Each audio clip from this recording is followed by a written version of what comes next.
pessoal, eu sou Lara Crivellaro do Instituto EducBank e estou aqui para mais um episódio do podcast Pode Falar Gestor. O Pode Falar Gestor é um espaço compartilhado onde debatemos, discutimos, trazemos convidados do setor de educação para falar sobre temas relacionados a esse setor. E nesse episódio vamos falar sobre um assunto muito importante e atual, que é como educar para a vida e para o mundo atual. Temos hoje vários desafios e várias problemáticas dentro da escola e nós vamos falar exatamente sobre esse tema hoje.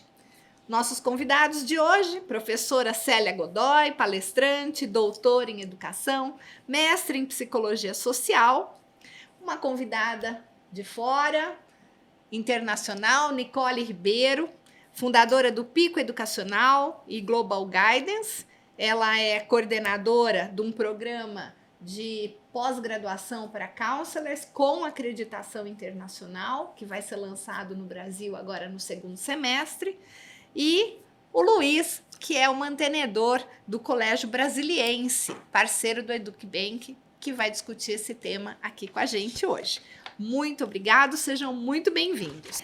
Sabemos que atualmente as pessoas modificam a forma de interpretar o mundo, consequentemente de consumir, enfim, os padrões estabelecidos, né? As certezas que tínhamos hoje estão todas, digamos, contestadas, né? E o medo, a insegurança acaba afetando diretamente as famílias, as escolas, os professores, o mundo fluido. Né? Então, essa questão toda precisa ser debatida. O que é o papel da escola, qual é o papel da família. Às vezes a gente se pega meio perdidos, né? No meio de tantos atores e posições. E o modelo educacional tradicional já não cabe mais nesse contexto, muitas vezes. Né? Então, eu acho que uma coisa que é importante é a própria posição da escola, a postura da escola como um espaço do conhecimento precisa ser redimensionada, precisamos mudar essa questão da posição, da postura do professor frente aos alunos e saber que a informação está em todo lugar, né? A escola precisa tornar esse conhecimento mais dinâmico no contexto da vida do aluno, não mais um espaço de informação somente, mas um espaço onde essa informação se transforma em conhecimento. É o papel da escola, já há muito tempo a gente debate isso. Lembrando que a informação está na ponta dos dedos hoje, né? Então, como é que a gente consegue, como é que a gente vai conduzir essas mudanças e quais são hoje as maiores dores da sala de aula? Eu queria começar colocando isso para o Luiz, para que ele possa nos trazer um pouco desse debate atual que está dentro da escola e as dores, né, que a escola sente, para que a gente possa começar, então, a discutir o assunto. Luiz, por favor. Ok, obrigado, né, pelo convite do EducBank para a gente poder participar e falar um pouquinho também sobre o colégio. Nosso colégio lá já tem 39 anos no mercado, né? Eu tenho 8 anos aí dentro da casa que eu assumi a gestão e cada dia é um desafio novo, né? Como você mesmo falou, como que funciona? A educação ela já vem há muito tempo junto com as crianças e assim, na questão pedagógica ela está muito defasada. Hoje está se atualizando cada dia mais a área de conhecimento, a área para as crianças. Hoje tem a internet, né, que a criança ela possui toda a informação ali na palma da mão, como você mesmo disse, e o professor ele precisa se atualizar em relação a isso, porque hoje não funciona mais no dia a dia você colocar o professor para escrever num quadro e colocar o aluno para copiar. O aluno ele vai lá com o celular dele na hora e tira uma foto, né, e ele vai usar aquele tempo da aula para estar fazendo outras coisas que não seja o aprendizado. Então, assim, a escola ela tem que ter a implantação da tecnologia dentro da sala de aula, trabalhando diretamente com o aluno e tá tendo essa aula online em constante, porque senão dificilmente vai funcionar. Se a escola não se atualiza junto com os professores, é difícil dar continuidade. E as famílias? Como é que vem toda essa mudança? Então, aí que complica mais, porque assim, a escola ela tem que orientar a família a poder trazer a família junto para ir para a escola, né? Isso tem que ser um papel fundamental do colégio. Vamos fazer meios de trazer a família para dentro da escola, porque assim, todo o comportamento da criança, independente de ser no bom aprendizado ou até na questão das bagunças do dia a dia, são reflexos de casa, da família. Então, assim, a família ela tem que ter essa visão, e na maioria das vezes não tem, que ela é fundamental para o desenvolvimento do filho, né? Só colocar na escola e deixar lá não funciona.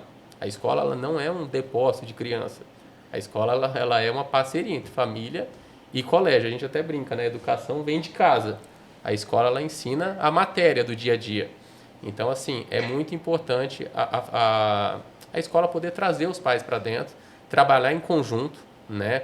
Não ficar só naquelas reuniões bimestrais, ter reuniões periódicas, semanais ou mensais, junto com cada família, para mostrar como que está sendo feito o desenvolvimento da criança, né? Isso é o mais importante.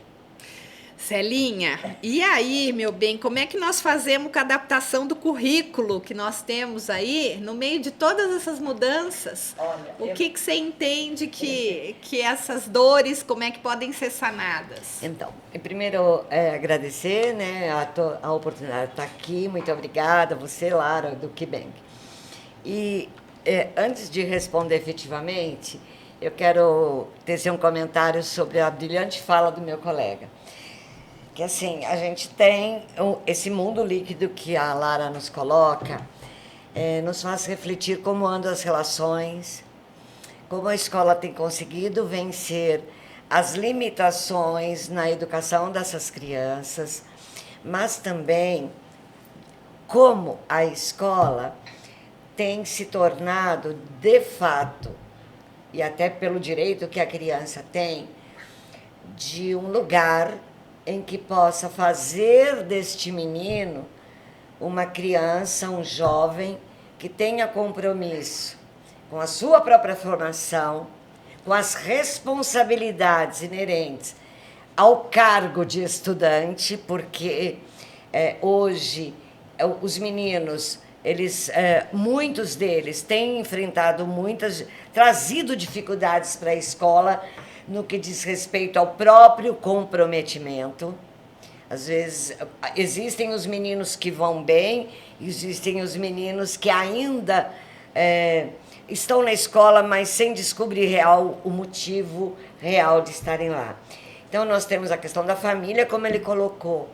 Nós temos a questão dos estudantes, de como tornar esse menino mais autônomo.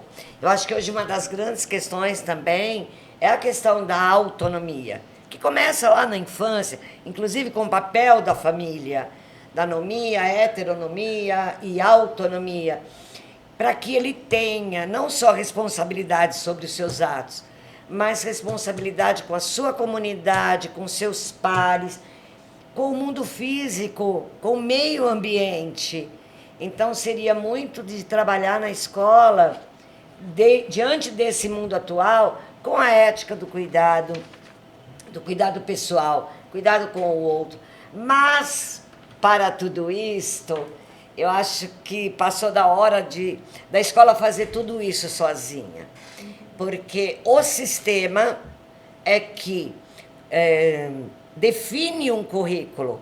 Embora haja liberdade, autonomia, como está, inclusive, na LDB, inclusive com a proposta, né, trazida pela BNCC, como uma ampliação de olhar para esse currículo formal.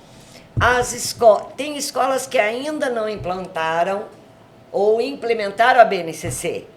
Existem escolas que ainda trabalham para vencer o conteúdo que está no sistema apostilado de ensino. Então, eu acho que essa revolução, primeiro, ela tem que partir de dentro de nós, daquilo que eu penso, daquilo que eu sou, daquilo que eu entendo, daquilo que eu faço de propósito que a minha escola tem na formação desse menino, que todo mundo diz que tem que ser integral, mas esse currículo formal, essa quantidade exorbitante de conteúdos, que hoje, como o nosso amigo nos colocou, e você também, num clique ele está posto. Então, acho que o grande papel da escola hoje é revisitar a quantidade de conteúdos, porque ela tem certa autonomia, uma autonomia relativa, para agir e para modificar e transformar de acordo com a sua comunidade, com o seu estado, com as necessidades locais.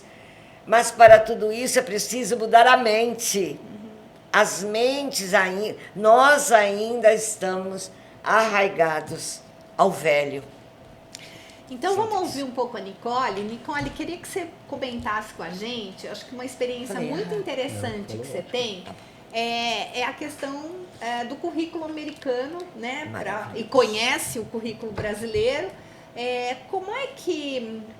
qual é a diferença no que a Celinha acabou de falar em relação ao desenvolvimento de soft skills do aluno, principalmente voltado para a avaliação final dele, que é o acesso à universidade, né? Qual é o perfil e como é que se trabalha essa questão, quando a Celinha fala do excesso de conteúdo, no fim ele tem um viés aí do nosso acesso final da educação básica, que é o acesso à universidade. Sim. Comenta um pouco isso pra gente, por favor.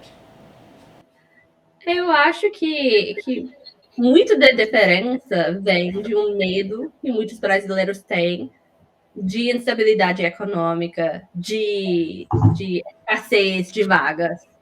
E eu acho que muitas famílias, eles não entendem a proposta da educação, nem na família, nem na escola, como o propósito de ajudar o jovem a chegar ao fim do ensino médio como adulto. Tem muita necessidade dos pais de proteger o aluno, de querer trabalhar com a escola para garantir o conteúdo e para carregar o aluno até o final, por ele para atender a meta de passar no vestibular, sem pensar que ele vai entrar na universidade, na carreira e na vida como um cidadão pleno e precisa ter muitas outras habilidades, muito mais flexibilidade e muito autoconhecimento. Então, eu acho que o modelo americano, o pensamento do americano em termos de formação, em termos de ensino superior, não é só entrar na faculdade, mas sim entrar numa carreira e conseguir se estabelecer, criar uma vida. O sonho é ter casa própria, é ter família, é ter renda, é ter o filho, conseguir, né, gerenciar a própria vida. E muita da educação, do trabalho com os professores é desenvolver essas habilidades profissionais. Não é só passar prova, né? O jeito de avaliar o aluno na sala de aula é muito diferente. É participação, é projetos, é relatórios. São essas coisas que a gente vai ter que fazer como profissionais, né? Todo dia você vai ver alguém do seu lado fazendo PowerPoint para o chefe, fazendo relatório para o chefe, mas é muito raro você ver um chefe passando uma prova de múltipla escolha. Então, essas coisas a gente tem que começar a ver o ensino como uma preparação para a carreira e não só, sabe, passar a linha do vestibular e acabou. E depois a gente vai pensar na vida adulta. Nós podemos pensar, então, Luiz, a questão da escola e do desafio. Você acredita que nós podemos pensar da escola muito mais como um espaço de aprender a convivência do que aprender um conteúdo restrito? Como Sim. É que você percebe hoje isso dentro da sua escola e a própria cobrança dos pais em relação a isso? Tem um pouco de que cada um falou aqui, né? Tem essa questão da cobrança de que quer ter o conteúdo de qualquer maneira para poder passar no vestibular, né? Que isso realmente está muito defasado para a gente. A escola é a ideia de se socializar com os demais, aprender, né, a viver com o diferente, ao respeito ao próximo, né? Essa é a ideia principal do colégio. Você vai aprender as matérias, tudo bem, mas você tem que dar muito protagonismo para o aluno. Porque, assim, hoje o desinteresse é muito grande dos alunos em relação ao aprendizado, ao conteúdo que é dado na grade curricular, é isso, porque muitas vezes ele não entende, né? Nem a família entende aquela quantidade de conteúdo, né? Que todo mundo sabe que é muito grande. E, assim, o aluno ele não fala sobre o que ele quer falar, né? E aí acaba ele saindo do colégio ou então mudando o estilo, não quero mais estudar, na linguagem deles, né? A escola não me serve para nada, entendeu? E aí fica muito iludido com a questão da internet, que um ganha dinheiro em relação a youtuber, as novas profissões, né, do mercado que vem, e aí ele acaba se desmotivando totalmente porque o conteúdo é demais, né? E a escola não abre para ele espaço, para ele poder falar o protagonismo dele mesmo, né? Para ele poder falar as ideias dele, entendeu? Então, assim, não é interessante para o aluno, e isso tem que ser mudado. Isso tem que ser mudado muito dentro de todas as escolas. Mas, como a Célia falou, tem que ser uma discussão entre os colégios, né, entre as famílias, entre os estados, né, para poder haver essa mudança. Que isso está assim, a gente já viu que teve uma pequena mudança aí com a questão do novo ensino médio, né? Infelizmente parece que foi... Sim e não, né? A gente está Então, aí... Mas eu falo que, assim, está pelo menos dando os primeiros passos, Sim. né? Porque o ruim é se não tivesse feito nada até agora. Então, e aí é no tempo deles, né? Então a gente tem que acabar respeitando. Pois é, mas esse tempo da escola, ele é bem diferente do tempo da vida real, né? Da vida que os alunos estão vivendo, da tecnologia, do aluno crescendo e convivendo com tudo isso e a escola ainda discutindo. Realidade paralela, eu chamo. O que fazer, né? Então... como é que a gente consegue... Em que momento a gente vai dar conta disso, Célia? Olha, será que nós estamos jogando a criança com a água do banho fora? Parece que sim. Olha, eu creio que a gente, para que possamos fazer qualquer tipo de mudança, a gente precisa pensar em várias questões. Uma delas é o contexto atual, o cenário atual. Esse mundo líquido, relações fragmentadas, tudo, o imediatismo muito grande, isso é Bauman, né, Sociedade Líquida. Aí nós temos uma questão seguinte: por que a escola, ainda como uma instituição antiquíssima, por que ela não muda o modo de ser, agir e pensar? Talvez por todos os fatores externos que incidem. E um dos grandes fatores é a questão do vestibular. Muitos pais chegam na escola de educação infantil perguntando se tem muitos meninos que entraram nas federais. O menino tem 4 aninhos de idade. Então, é a mentalidade nossa que precisa mudar. Esse modo de ser agarrado nos velhos padrões, eu acho que imobiliza a nossa ação. E a gente tem, até anotei aqui, então a gente tem uma desconexão entre o currículo e a vida. Nós temos a mudança, as mudanças não são diferentes das que houveram até então na história da humanidade. A grande diferença está na velocidade da mudança. A gente dorme sem inteligência artificial e acorda dando bom dia para uma menina, para uma máquina que está ali naquele chat. Então, a escola não acompanha a evolução. Então, há um choque de realidade. O currículo não condiz com a realidade da vida. A gente discute o que é planalto, planície, relevo, capital, capitanias hereditárias. É importante? Sim, como conhecimento geral, mas isso, se eu quiser saber em um segundo, Google dá, ChatGPT também. E descontextualizado, Isto né, não tem relação, sem não tem a transposição didática para a vida. Isso chama-se transposição didática. Aquilo que eu estudo só fará sentido e terá significado se falar de mim, desse meu papel no mundo. E não simplesmente sendo um conteúdo para ser decorado, aplicado numa provinha, ou na folha, ou online, e que Depois é esquecido, né? Esquecido. Eu, 80% do que me ensinaram, eu não aprendi. Do Não que absorve, tentaram né? me ensinar, eu não aprendi. Mas tudo aquilo que me motiva, que é do interesse. Não que a escola tem que ser refém do estudante para só ministrar conteúdos que façam sentido literalmente 100%. Não é isto. Mas eu creio que, por exemplo, a implantação de uma boa pedagogia de projetos, ela fará diferença. Por quê? Porque eu vou trabalhar com as fases de aprendizagem colaborativa, porque os meninos terão um problema para resolver. Hoje tudo está muito fácil, muito fácil. Agora, no fundo, a gente tudo remete à questão da avaliação final, né? Comida, exato. E aí, nesse sentido, eu queria que a Nicole comentasse um pouco com a gente essa avaliação conteudista, né, que mede o aluno através de uma prova, ela é bem diferente em outros países, né, Nicole?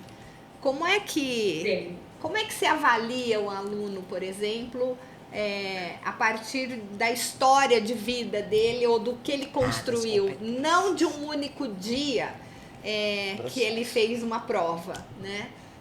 Comenta um pouquinho sobre essa questão. Tem duas formas que as avaliações diferem.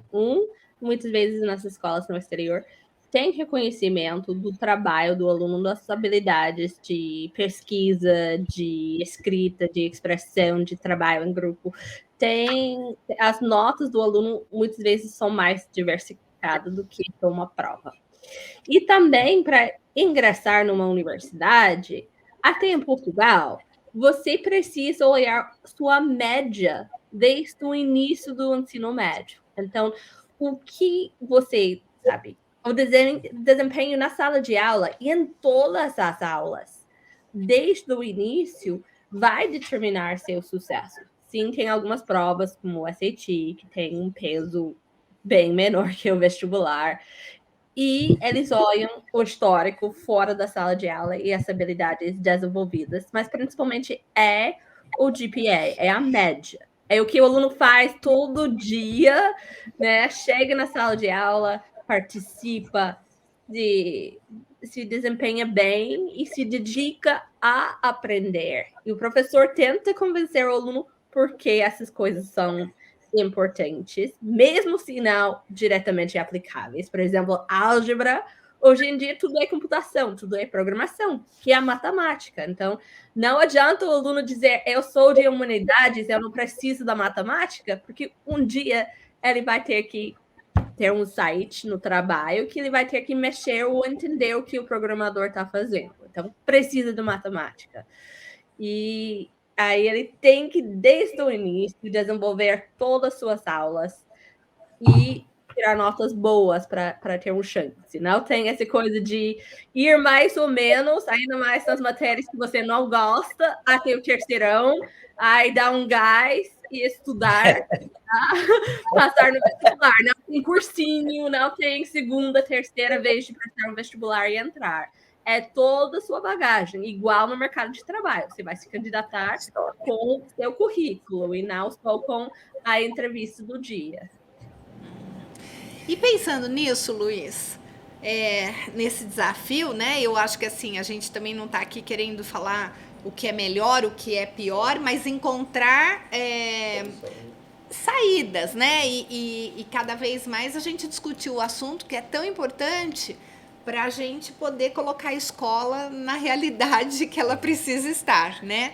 Porque o que a gente percebe é que ela está meio desconectada desses desafios atuais da própria vida do aluno. Mas como é que fica no meio disso a formação dos professores? Porque nós estamos falando, acho que aí de um outro desafio para a escola, né? Que a escola é feita de pessoas humanas, ela não é um prédio. E quem conduz essa orquestra toda são os professores, né?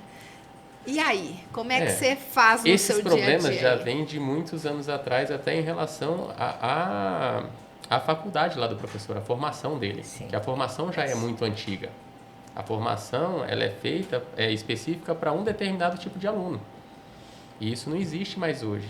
Hoje, assim, cada aluno é diferente um do outro, cada um tem a sua maneira de ser, a sua maneira de pensar, entendeu? Então, o professor ele tem que se atualizar para ele poder começar a falar a linguagem de cada um de maneira diferente, né? E isso, assim, as escolas, elas têm que tentar, junto com os professores, atualizações. Hoje mesmo, eu não sei se posso falar ou não da questão. Pode falar. Nós utilizamos o sistema de ensino ângulo, que tem o plural, que atualiza bastante os professores em novos cursos, entendeu?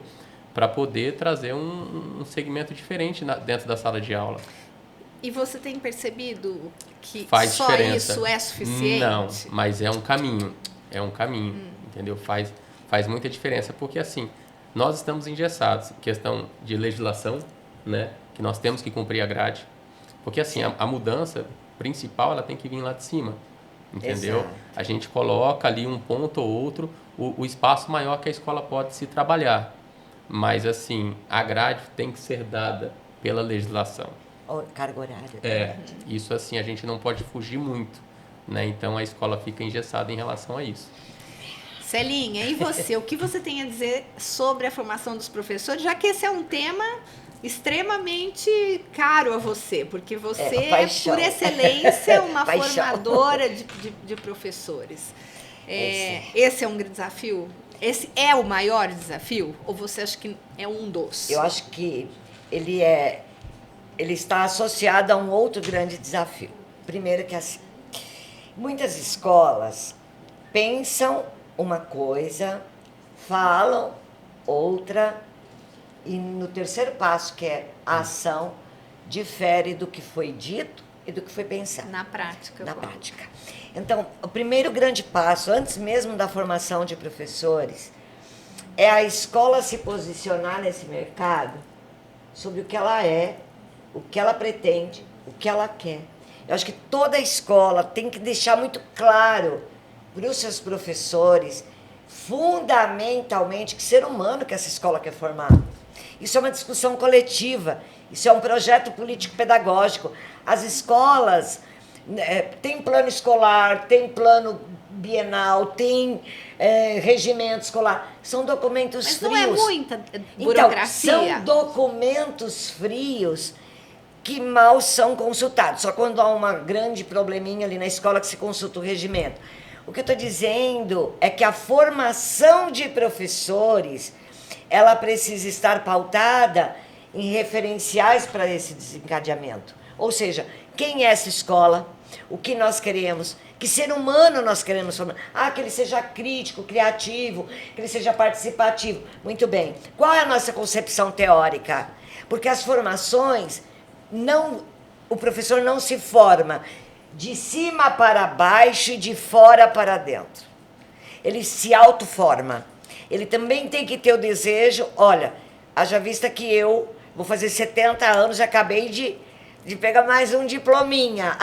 Defendeu o doutorado. Eu defendi, aqui, mas consegui. Então, assim, primeiro, tem que ser dentro de mim. Eu sempre estarei me autoformando. Segundo, eu preciso saber o que a minha escola verdadeiramente quer. Isso, porque a formação, ela parte da missão dessa escola, da visão, dos valores dessa escola. Aí eu formo esse professor, tendo como referência esse propósito, tendo como referência a clareza do que se quer ali. Muitas escolas, nós queremos um menino crítico, o menino não pode abrir a boca. Nós queremos que ele participe, o menino fica sentado, enfileirado, um atrás do outro. Então é uma escola que pensa, fala e faz diferente. Mas a formação, para mim, ela é um processo que pode ocorrer também em cursos, em lives, em livros, todo lugar se aprende. Mas, fundamentalmente, este professor, o que eu vejo é que sempre há uma culpa. Porque a escola não faz isso, porque a escola não quer investir, mas invista primeiro em você e depois a formação. Só que tem um detalhe, a formação na escola, olha só o pensamento, não é a formação pela formação. Hoje nós vamos aprender a lidar com o chat GTP, tá? aprendi.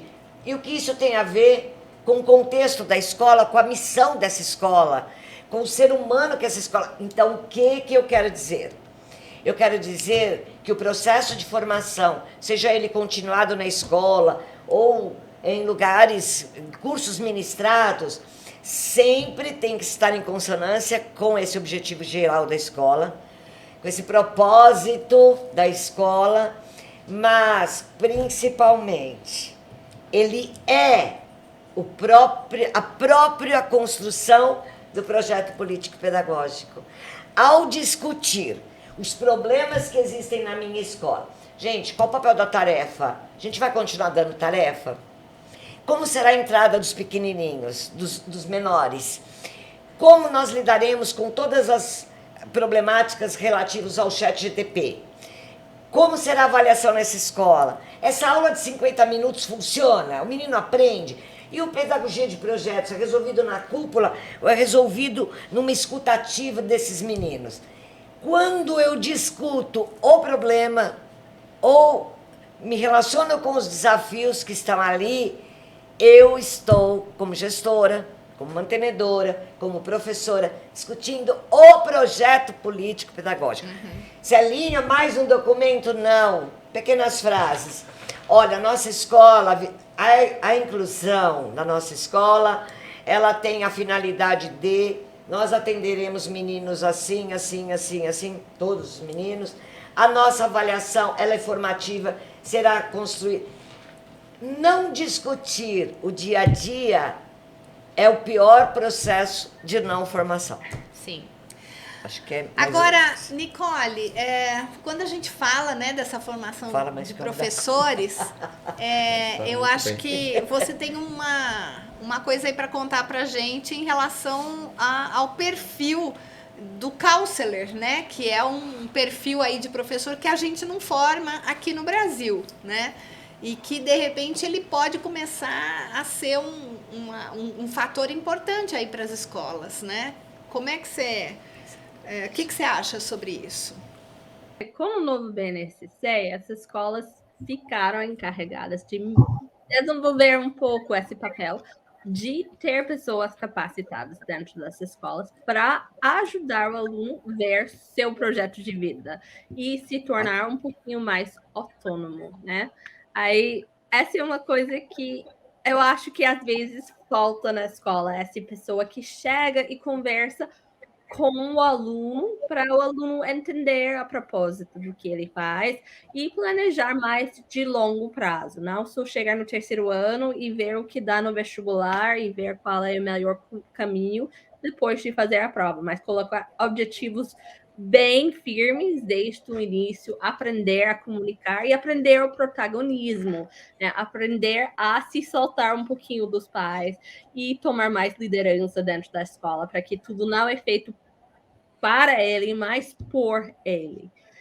E cada vez mais os alunos precisam entender que tem muitas opções, né? Cada vez mais, não é só os federais que formam bons alunos, tem mais escolas particulares de ponto, tem mais oportunidades de intercâmbio, tem mais oportunidades de viajar dentro do país e estudar em outras universidades, como o SISU, né? Até a USP está aceitando o Enem hoje em dia por parte das vagas. Então, tem mais mobilidade e a gente precisa ajudar os alunos a entender todo esse cenário e como eles conseguem achar seu caminho. Então, é importante o psicopedagogo do colégio ter uma papel mais ativa e integrada para não só acolher o aluno quando tem crise de nervosismo ou precisa de notificações na sala de aula, mas para começar a realmente ver sua educação de forma diferente e correr atrás das coisas. E a gente está desenvolvendo um programa justamente para treinar mais pessoas nas escolas brasileiras com esse pensamento de acompanhar e orientar o aluno para trilhar seu próprio caminho e ver que tem muitas possibilidades e não só caixas específicas e provas específicas no final. Sim, eu acho que esse é um desafio aí para a escola, né, Luiz? Sim. Você acha que dentro da escola, na prática, a gente tem a família que tem uma expectativa, né, do próprio investimento que ela faz Sim. na escola, né? Você tem um aluno que está em formação, que precisa definir um caminho a ser trilhado, encontrar suas habilidades, seus interesses, onde é que ele se dá melhor, o que ele gosta de fazer. Sim. E você tem um professor que, no meio de tudo isso, também precisa se formar, precisa continuar se formando, como disse a Celinha, precisa continuar entendendo esse mundo que está mudando a toda hora para poder ser o condutor aí desse aluno, mostrar os caminhos, mas ao mesmo tempo dar a ele essa segurança, né? Eu acho que tem, no meio de tudo isso, tem as questões socioemocionais que também envolvem aluno, família e o próprio professor, que muitas vezes ele está sem condições socioemocionais de seguir adiante e a gente tem que também, como gestor, né, lidar com tudo isso. É um desafio muito grande tudo isso para a escola? Muito grande, porque assim, após a pandemia deu uma piorada Eu ia falar. na situação, porque desestabilizou muito as famílias.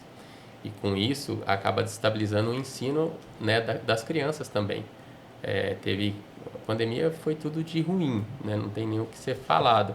Mas assim, o único ponto positivo que eu falo que ocorreu, não sei se a Célia vai me ajudar aqui ou não, né, confirmando, foi que assim fez as escolas acelerarem o processo tecnológico dentro da sala de aula. Perfeito. Isso não tem volta. Não tem preço também. Né? Porque assim, já era para ter sido feito há muitos anos atrás, né?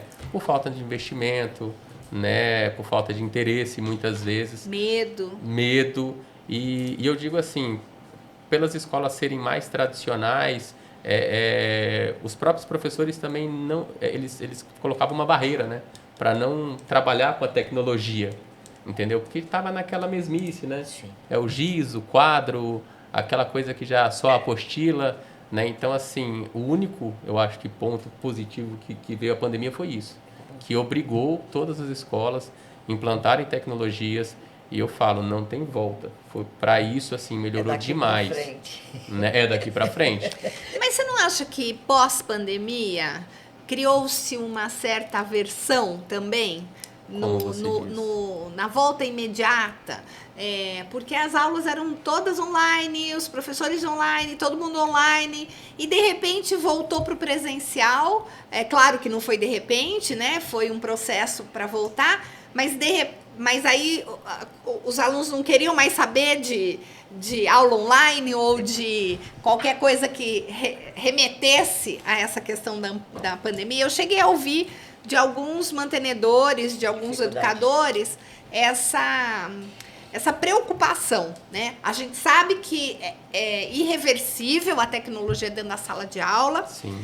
Mas você sente que criou-se também uma certa barreira psicológica, emocional? Eu acho que teve os dois lados. Teve, como tudo na vida, tem pessoas que se adaptaram muito bem, né, aproveitaram, e teve pessoas que resistiram, né, que é normal, são escolhas que fazem. Mas eu digo assim, que não tem volta porque hoje não dá mais para não ter tecnologia dentro da sala de aula. Sim. Isso aí foi um benefício muito grande e assim, quem se adaptou, teve muitos professores que saíram, abandonaram, se aposentaram, pararam, né? Porque assim, para não gravar a aula. Aconteceu muito isso dentro da nossa escola, também ocorreu isso, né? E eu falo assim, mas aquele que se adaptou, hoje ele fala que a aula dele é muito melhor, ele prepara a aula durante a semana, assim, ele não perde os 50 minutos dele, né? Ali. Ele chega, ele lança tudo ali no quadro na hora e assim, aquela aula muito dinâmica, tudo online, né? Tudo muito bem trabalhado, né? Não tem como o aluno ter tempo de dispersar. Uhum. Então, isso eu falo assim, que melhorou muito o rendimento das crianças. E foi o ponto positivo, né? Muito bem. Celinha, e aí, como é que fica agora com o nosso amiguinho ChatGPT essa questão da informação não está mais na mão só do professor ou na mão da escola. Como é que a escola vai lidar com tudo isso? Eu acho que a nossa amiga, eu já apelidei a inteligência artificial de Yaya. Eu acho que ela veio para que o professor... Ela tem que fazer um sentido. Eu amo o ChatGPT, porque vai ajudar você a formular perguntas. E eu acho que essa formulação de perguntas, ela faz parte, porque ela move a curiosidade, a imaginação e desenvolve a criatividade. Sim.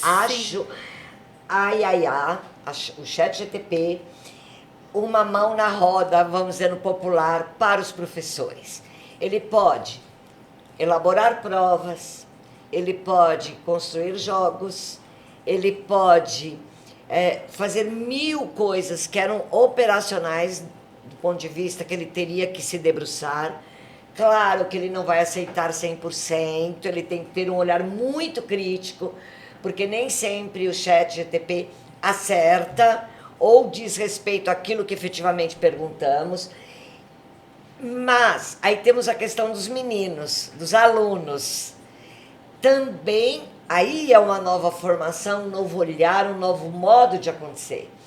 O que fazer para os meninos continuarem escrevendo para desenvolver suas sinapses? Então, mas você não acha que a gente sempre quis ensinar, a escola sempre quis ensinar o aluno a dar respostas? E agora é a hora da gente começar a olhar que a formação da escola deve ser ensiná-lo a fazer as perguntas certas? Perfeito. Porque as respostas estão lá. Agora, você não vai consegui-las se você não souber Perfeito. fazer a pergunta corretamente. Perfeito. E para elaborar a pergunta, você precisa de conhecimento. Você precisa saber. Senão Perfeito. você vai ficar naquela perguntinha rasa e a resposta também não virá completamente. Você precisa saber do contexto, de um pouco da história, do movimento que ocorre diante a descoberta de algo novo. Então você vai desenvolver também, olhar para a sua memória. É lindo isto. Você vai classificar dados, você vai seriar. Então, são muitas habilidades cognitivas, das funções cognitivas e executivas, que você vai trazer para aquele lugar, para aquela pessoa. Você pensa, às vezes, que a inteligência artificial é um ser humano. Outro dia eu disse, boa noite, muito obrigada, valeu. Ela disse, eu sou uma máquina e estou aqui para... Eu digo, oi. Sabe, dá a impressão que ela é um ser humano. Eu acho que ela veio para fazer, acho que a quinta revolução. Porque enquanto nós estávamos, como que eu gravo um vídeo? Inclusive, Lara e Luiz, as escolas têm um material riquíssimo e muitas delas guardaram, engavetaram num cofre esse material. Depois da pandemia. Eu estou fazendo uma mentoria numa escola, eu digo, quero ver todas as aulas online. Nossa, Celinha, mas isso está numa pasta. Eu digo, e o que você está fazendo com isso? Não, Celinha, agora a aula é presencial. Eu disse, a aula é tudo o que você quiser que seja. Rediscutir o já visto. Revisitar o vivido lá nas idas da pandemia. Então, tem um material riquíssimo na escola que pode ser reestruturado, reformulado, revisitado, feito de outra forma. Assim é o ChatGPT. O que eu faço com isso que ela me deu? E aí entra o desenvolvimento de novas e muito mais habilidades. Então, eu acho ele maravilhoso. Precisa de uma formação para isto? Eu creio que sim. Eu estou na discussão com ela sobre algumas questões, nem todas eu concordo, mas para a escola, ela vai fazer a grande reviravolta do século. O professor deixou há muito tempo de ser o sabedor de tudo, de ser o ensinador. Hoje o professor é alguém que, se ele se der bem, se criar vínculos de afeto com essa criança, se ele envolver, se ele trouxer a alegria, o entusiasmo, a força dele em aliança com esses meninos, ele é um excelente professor. Exatamente. Não E sei aí, se- Nicole, para a gente começar a caminhar para o final Ai, desse já. nosso debate, um tema que eu acho que do que o Luiz e a Célia falaram aqui, e que a gente não pode nunca perder a função da escola, é o pensamento crítico, né? Porque no meio de tanta tecnologia, formar pessoas que tenham pensamento crítico, que saibam se comunicar, que saibam, que sejam criativos, né, para colocar, e colaborativos, e de novo a gente volta para soft skills, é o desafio da escola, né? O que você acha sobre isso? Assim, eu vejo o ChatGPT como um avanço, mas já tivemos o Google e muitas crianças não sabem usar. Sempre me assusta o número de alunos do ensino médio que não sabem seu CEP. E chega ao ponto de pegar o telefone e liga para o pai para perguntar o CEP, ao invés de perguntar o Google. Então, eles têm que aprender que ChatGPT é um avanço nisso, mas ele tem que saber fazer as perguntas, ele tem que saber fazer essas respostas, porque vai se tornar um empregado mais ágil, que é o que o mercado vai demandar daqui um pouco, né? Vai ser só a diploma. A gente vai usar cursos diferentes para desenvolver técnicas e habilidades diferentes, mais do que conhecimento, porque todo mundo anda com todo o conhecimento dentro da bolsa. Então, a criança tem que aprender a fazer isso. E isso é parte na sala de aula, parte fora da sala de aula, parte de atividades extracurriculares, trabalho com as famílias, serviço comunitário, e desenvolver e saber que tem que aprender a usar tudo na sua volta para responder aos problemas acadêmicos e não acadêmicos que vão surgir. Então, cabe à escola, aos poucos, ajudar o aluno a ter essa autonomia e esse pensamento crítico para poder usar tudo que ele tem. Toda essa tecnologia que está à disposição, né, das escolas. Sim. E dos alunos e das famílias, e no meio de tudo isso, a gente lembrar que a Yaya não é uma moça, mas ela é uma máquina, que nós é que temos que seguir fazendo a questão da personalização das coisas, do sentimento, da afetividade. Isso ninguém vai tirar do ser humano, né?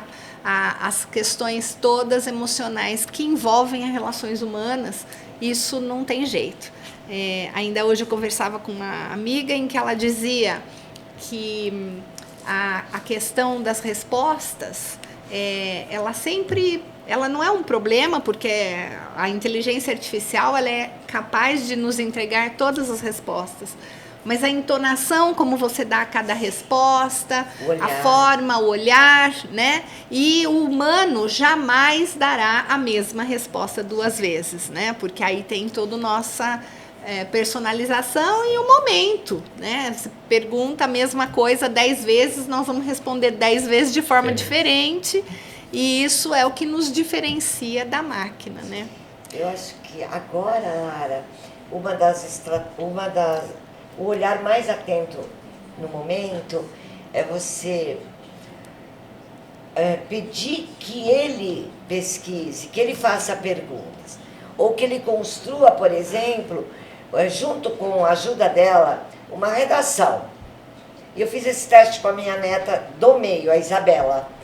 Então nós colocamos lá o jabuti, o nominho do jabuti, o nome da calopsita, Zico, Michael, colocamos o local onde eles estavam, colocamos o grau de relação entre os dois, a calopsita e o jabuti, e pedimos para a inteligência soltar uma...